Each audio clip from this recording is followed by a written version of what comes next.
them squirrels, hamsters, squirrels and hamsters. Won-Jin, what the fuck is this squirrel and hamster hybrid you made? Yo, it's my finest creation. Is it? I call them the Squirrelsters. Do they? No. You call them gin squirrels and One-Sters and gin squirrels. Why are they wearing these Miami police uniforms and criminal suits with what is this? Ladies and gentlemen, this is JoeJinMovieSoAwesome. I'm Joe. I'm Won-Jin. This is going to be our review of Alien Resurrection, a.k.a. Alien 4. Full spoilers for the movie. What's up, Zedzee in the building? What's up? Shout out to our Triple Trouble Void, Zedzee, Scott Walker, our #1 subscriber, Chan Hong, Kayla Marie, Jasmine, Music, Russian ID, I cook for my wife, and Nan, who dropped in from Indonesia, and all our 67 subscribers. Big shout out to Power J, was it? Yeah. Oh no. It's not Power J. Hold up. Hold on. Zedzee, Won-Jin has a squirrel hidden under his pillow. He has a squirrel hidden under everywhere. Fatal J. Yeah, big shout out to Fatal J. We checked out your channel. We saw that you review movies too. It's awesome, man. And big shout. Thank you for the reply. Thank you so much for the reply. Scott Walker, boys, I was just giving you some ideas what we could talk about in the last talk session.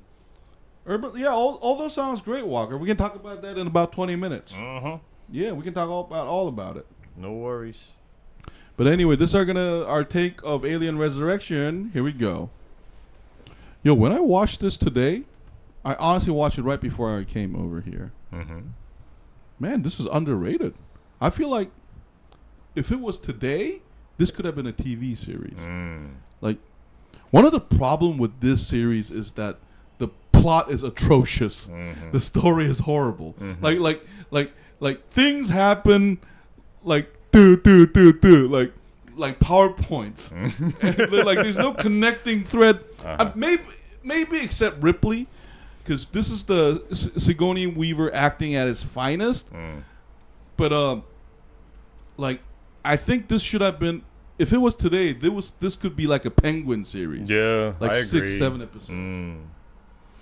What I liked about it though is I like this introduction of like new idea. Yeah. Where we finally see this evolution of Alien into something more human.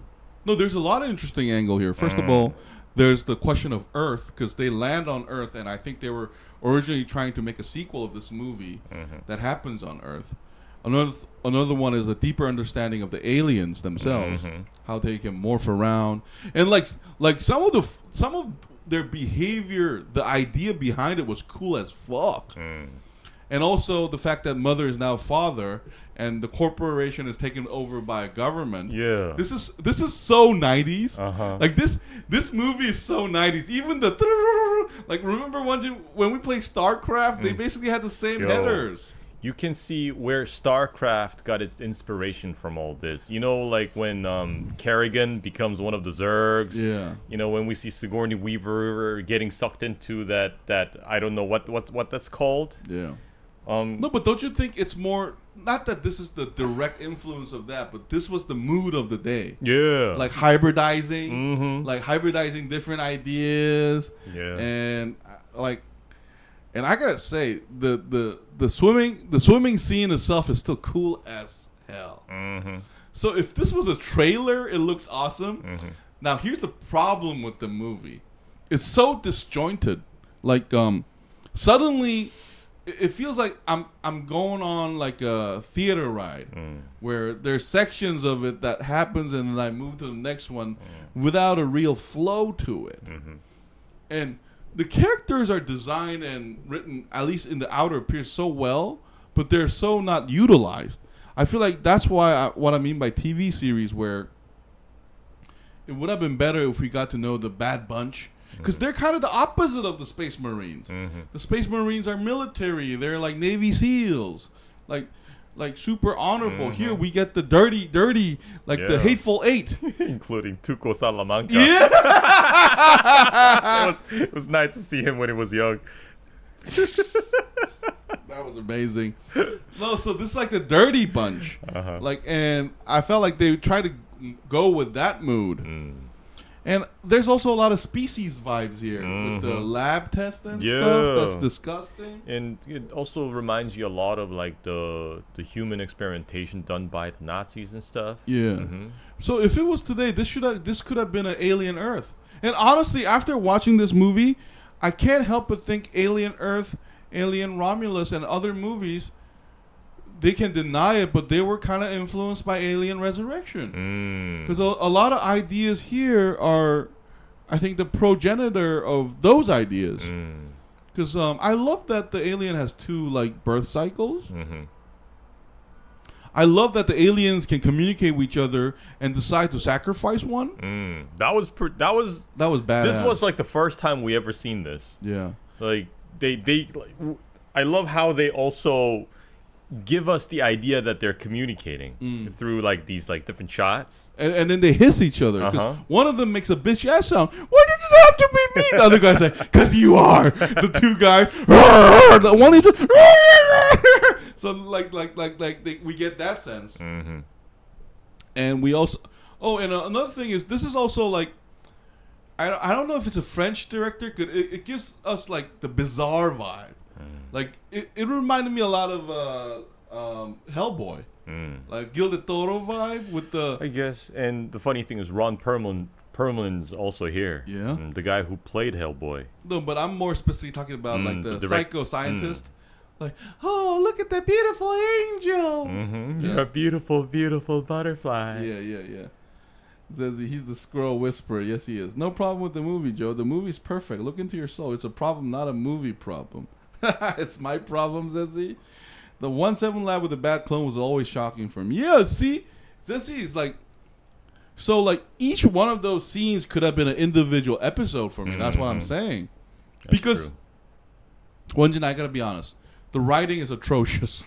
Like, did I pronounce it right, Professor? Yeah, atrocious is right. Is it correct? Okay, atrocious. Atrocious. Because you know, before I came here, I searched Alien 4, and because the Joss Whedon is the writer for this movie, I didn't know that, and he said in an interview that like the director did it wrong. So I'm wondering if it's because he's a French director, he might have like not understood the language and or stuff. Maybe the translator messed up. Yeah, because some of the dialogue, the only great part for me, like dialogue, was Ripley, Ron Perlman, and what's her name? Winona Ryder. Yeah, she was great. Like, so this is what I mean by. And Won-Jin, didn't this movie kind of also remind us of like Japanese manga we read, where we get these weirdos that are really competent, and they're all together in this one spaceship. Yeah, and like that also reminds me, it's not just birth in it's not something that we grew up reading and watching in Japanese manga and anime, but if you think about this century, we also saw similar formula in movies like Guardians of the Galaxy. Oh, so to be correct, this goes back all the way to the Magnificent Seven, basically. Like, we get a bunch of outlaws and weirdos together. Oh, I have one. Water margins. Suji. We get weirdos grouped together. They're all pieces of shit, like, arguably. But they try to... But the time's called. Yeah, for a big cause. Yeah. One of them kills... Yeah. What's up? Void, shit. Up? Void in the building. No problem, man. We started early. We started 30 minutes ago, Void. So we already reviewed Alien Earth. And then we're going to review Alien Resurrection. But the next episode is going to be Let's Talk Directly. And that's when we're going to talk about Naked Gun and Peacemaker episode 3. Because we're kind of short on time tonight. Because a friend, me and Won-Jin, we haven't seen in a year, is going to come by. It's coming around 8:30, I think. So it's 50 minutes from now. So that's what's going to happen today. This one was really sensual? You mean Alien Resurrection? Oh, it is sensual because of Sigourney Weaver. Won-Jin, can I say something? She is the hottest she's ever been in this this movie. Well, it's not just of her age or anything, but it's also like the way she is depicted. No, I'm not talking about her age. I was exactly talking that. Yeah, because she's like an animal. Oh, she is not just like an animal, but judging from like her hair and everything, you know that this person oozes more charisma. No, not just that. Like, she's the opposite of Jungle Book. She's like a sexy, like Ron Perlman was right. She's like a sexy mama that's so fucking dangerous. That's why you get so smitten by her. Yo, let me tell you something. You keep asking questions. No, Sigourney Weaver is what happens when the species doesn't transform. 'Cause she's basically like the sexy alien beast. Like, you know, she got mama vibe, sexy lady vibe, and she's got power. Oh yeah. And her blood being acidic was a really good idea, too. You guys are into aggressive animalistic women? Zedzee, that's a trick question. No, we were describing the character here. Because it plays with that, too. Because, remember that scene in the basketball court with Ron Perlman and her? There is a sexual energy there. Until Ripley flips it over, suddenly. And decides, like, you know, not to. And she messes everybody up. So, you know, there are cool scenes like that. No, but she's yeah, she was kind of predatorish. Yes. So to Void's point, hey, Won-Jin, this is what I mean by the alien Earth might have been affected by prior alien movie, because this is the first movie I think where the line between human and alien is the closest. Remember in Alien 3, there was still a line. They're different. They're the other. They're like the men or the woman.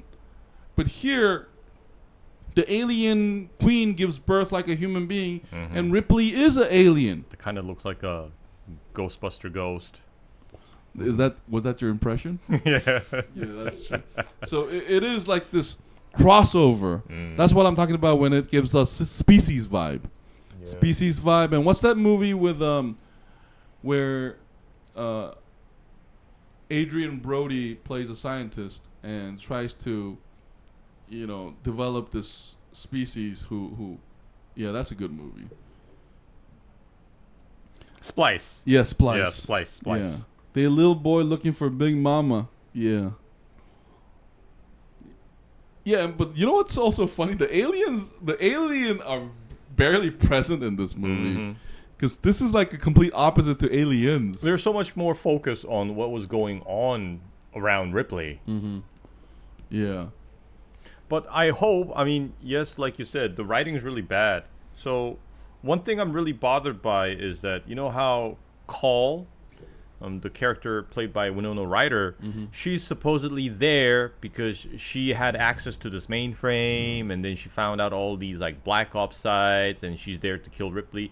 I wish that had been explained more, like early in the movie or something, because that was just explained in like 20 seconds, like blah blah blah blah blah blah blah blah blah blah blah. Won-Jin, you usually say this, but this movie should have been 20 to 30 minutes longer. Like, cause her character was interesting. Yeah. Because we never got a second generation synthetic before. Yeah. And then they barely explained it. This is what happens when this is like Nolanism. Like they were explaining the plot to us in the dialogue. Like remember when Tuco Salamanca explained, "That's right, this is gonna be going back to Earth," and they were speaking dialogues that were like about the plot. Yeah, they were supposed to like show us what's happening instead of just telling us what was going on. Yeah, and I did question like, why aren't the 12 aliens left after the queen died? Yeah, like swarming to the spaceship because they know it's gonna blow up. The aliens are smart. Like, why aren't they swarming on the spaceship? Except another scene missing is there should have been a scene where the baby, the neomorph, I think the fans call him, the white alien, kill all the other aliens.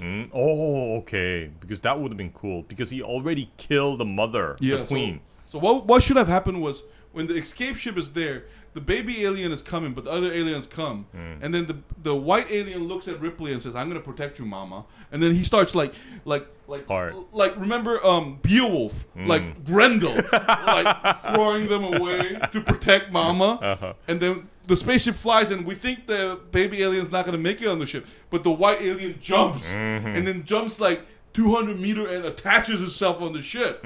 Like there was a scene missing like that where the aliens did a horde on it. Exactly.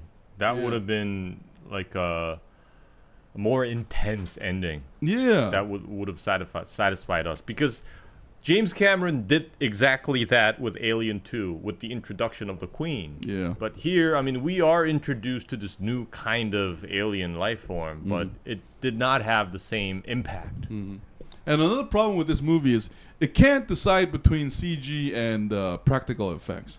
And I think that's because I don't blame the director at all, actually. I think it's because of the technology of the time. I guess they were just caught in the middle. Yeah. Where like we have the technology to just take care of all this using CGI, but they don't have the budget.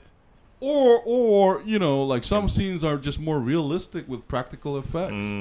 Because I don't think the swim sequence can be done with practical effects at that time.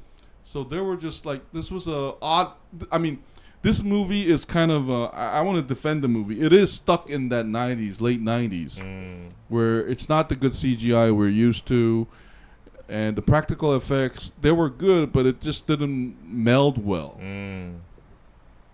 Also, Earth was actually a shithole. Yeah, Void. See, Earth being a shithole was also an interesting idea. Like when we're emergency landing, where are we going? The base is on Earth. Ron Perlman was like, Earth! Fuck that shit! I was like, I wanted to know more. Like they didn't. It's like, what happened? Yeah, I wanted to know what happened to Earth in this universe. Zedzee, that alien is actually another clone, Joe. That alien is Ripley, but it's more alien than Ripley. So it doesn't have the capacity to control the animalistic urges. It has Ripley face and Ripley I-7 experiment room body. No. I was talking about the baby born from the alien queen. But the I-7 room was disgusting and horrifying and sad at the same time. It has something left from his human empathy because it recognizes Ripley as not being the enemy. No, it recognizes it as his mother. That's what the scientist said. Void. The most frustrating part was the swimming scene. Not one character used the spaceship structure as a foothold for leverage. That's actually very smart, Void. But it was cool as fuck. That's why they kept it. And I don't understand why the woman who gets caught by the alien gets dragged back just decides to throw all the guns away. Yeah, because it was heavy. Yeah, that's your only option. That's your only means for survival. Defense. Yeah. So you have no way of outrunning that alien underwater. Listen, if you're gonna go into the stupid parts, like there's so many. Oh, what's up? One cool idea was the alien exploding underwater and the acid like spreading. That was a pretty cool idea. I kind of wish someone would have died from it. Because that would be horrific. That would be.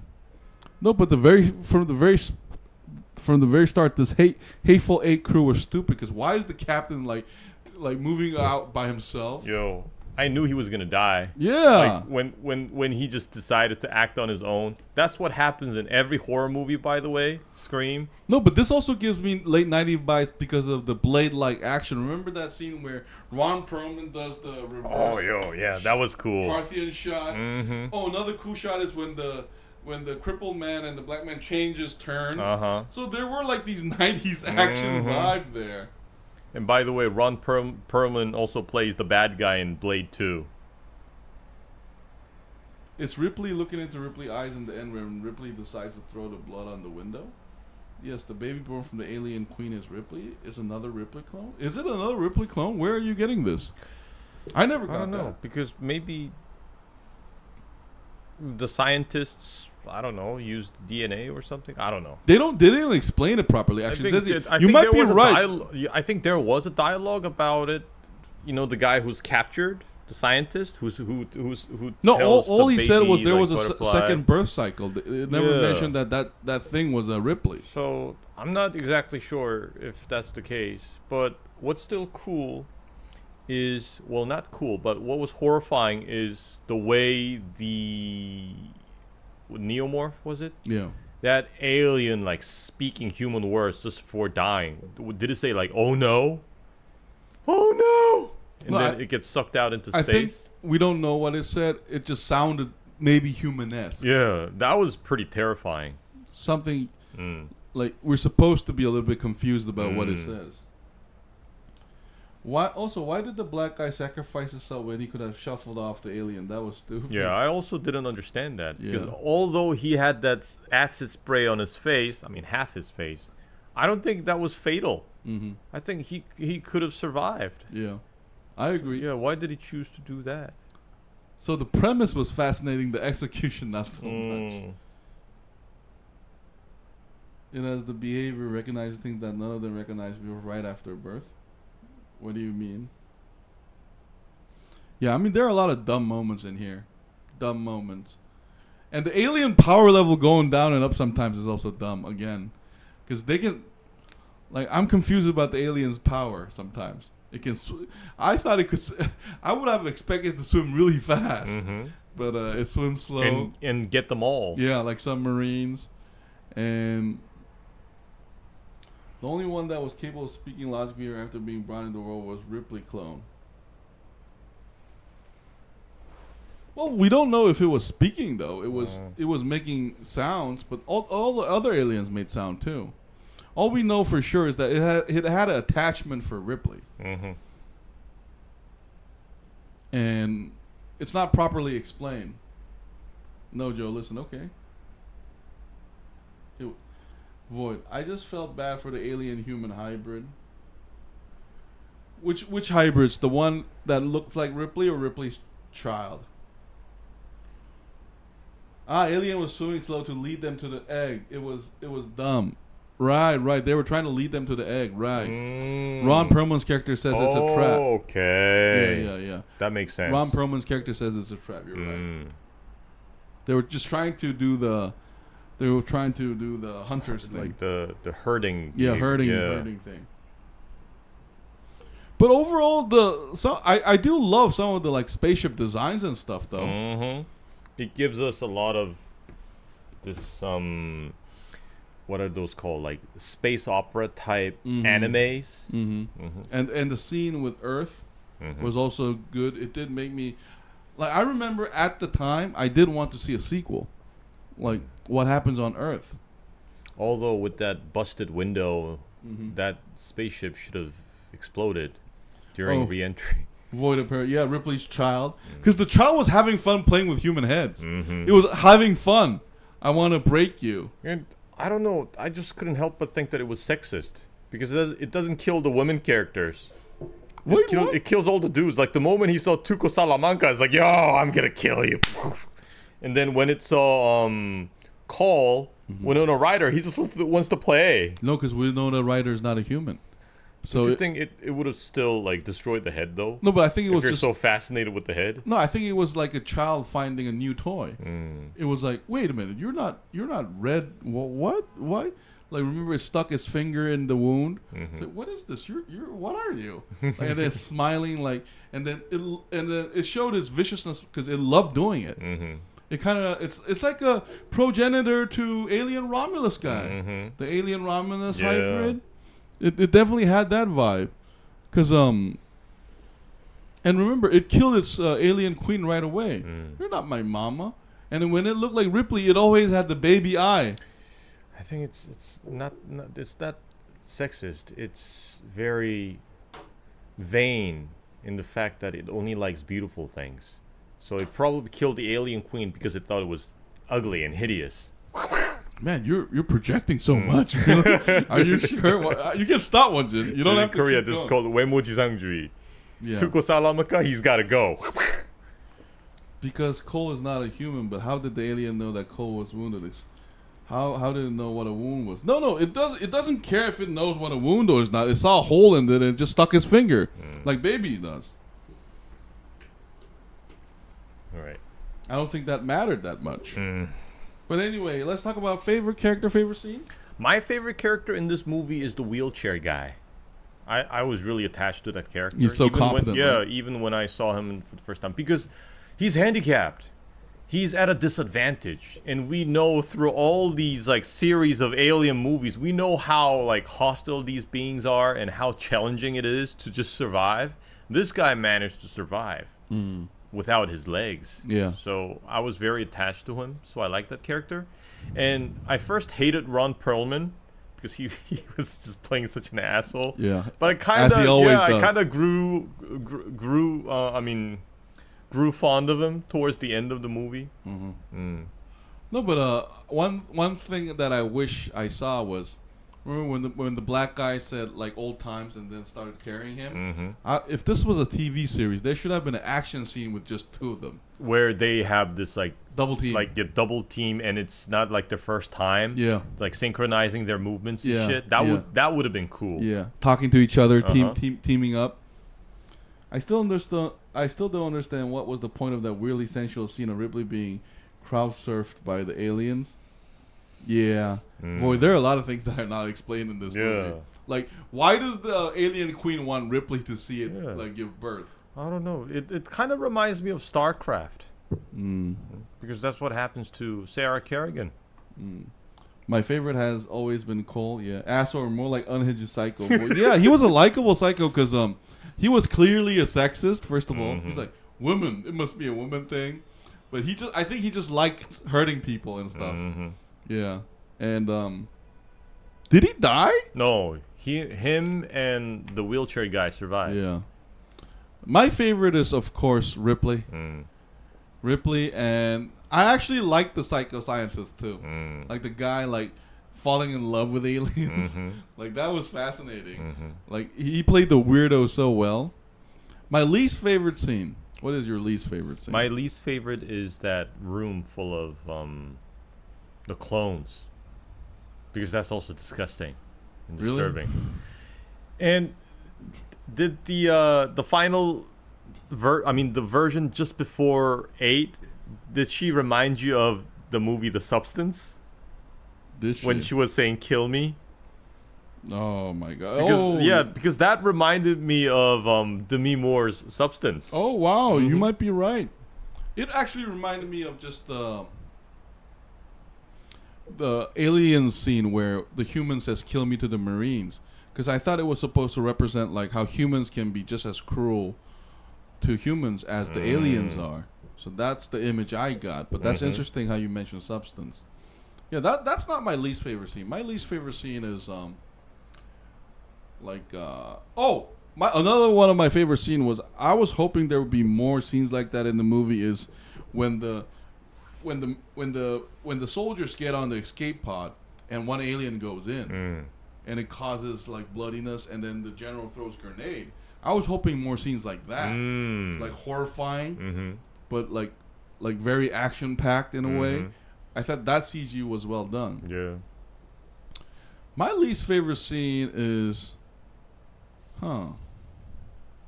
were all alright. They were like the movie as a whole was just alright. So I don't have a least favorite scene, I guess, because they all had interesting things to see. Because remember, me and Won-Jin, we've seen this movie like 1,000 times now. My least favorite character was the ape-faced guy. My favorite, like, you're talking about Ron Perlman. Oh my god. My favorite scene was the moment when Ripley fell into the alien mass and got transported to the Queen. Yeah, that was a beautiful scene. It had good images like that. I got lots to talk to you about this week, boys, and all my suggestions. I just wanted to talk about them if we can't have time. Yeah, we're going to do that in about 3 minutes. So shall we rate it? I would give this movie an 8. Wow. I would give it an 8. Solid. I give it a 7. I was going to give it a 7, but since... No, you gave me... No, I got to thank you. Because you just allowed me to give it 7. Because I was about like sentimental and good idea points was out of my loyalty to the franchise. Oh, Void. Also, Ron's line, does that compute for you, was referenced in 2009 Star Trek by Kirk. Oh, really? No, because he's super racist too. He hates everything. So first you're a woman, now you're a robot? Yeah. Him and Tuco Salamanca were like space marines from Warhammer for me. Like super hateful, super xenophobic, racist. Void. Unsubscribing. Why? What's up? Because of the score. It needs to be a 10. Why? What's your score, Zedzee? When I was that old army guy being filmed in his tank top and all his hair and his shoulders was visible. Disgusting. this is the best movie ever, and you gave far worse grades than you gave Cynic Douche. No, Cynic Douche was a great movie. No, we didn't give it. No, hey, Won-Jin, Cynic Douche, I think averaged out around 7. Doesn't I give it like a 3 or something? Yeah. 100. Zedzee, let's be real. That's biased. This is not. That's very biased. This is not a 100 movie. Because Won-Jin, can I be honest? The first time I watched this, I was disappointed. Only after rewatching it multiple times did I appreciate the details. And later, when I first watched it, I was disappointed. Yeah, because Won-Jin gave it an 8. Because I think Won-Jin, you and I. We communicated through the hamsters and squirrels that we were going to give it a mid-7 point, right? Because, Zedzee, you have to remember, we have to compare this to other Alien movies, too. Is this comparable to Alien 1? Yeah, this is not an... Alien 2? This is not an independent movie. Oh, by the way, it also gave me a lot of Toro vibes because of that. Thank you, boy. Let's be realistic. No, it is a wonderful movie, and you are disappointed in it because the hero was not a guy. That's not true, Zedzee. Nope. Then why did we give Alien 1, 2, and 3 10? Like, that's Ripley-driven movie. And hey, Won-Jin, from the very start of the movie, from my podcast, didn't I say Ripley was the best part of the movie? Ripley was captivating, sexy, animalistic, mother-like. She handled the genius child kid acting so well. So JoeJinMovieSoAwesome gives this a 7.5. We're gonna take a short break and come back with Let's Talk Now. Thank you for tuning in. This has been JoeJinMovieSoAwesome. I'm Joe. I'm Won-Jin. We'll see you guys in a bit. We can talk about back. all this. Bye. Did you know that Jada Kiss? Do you know that song Why? Yeah. Why did Denzel have to go crooked before he took it? Thank you. Thank you. I respect you. Boy, I've been Stockholm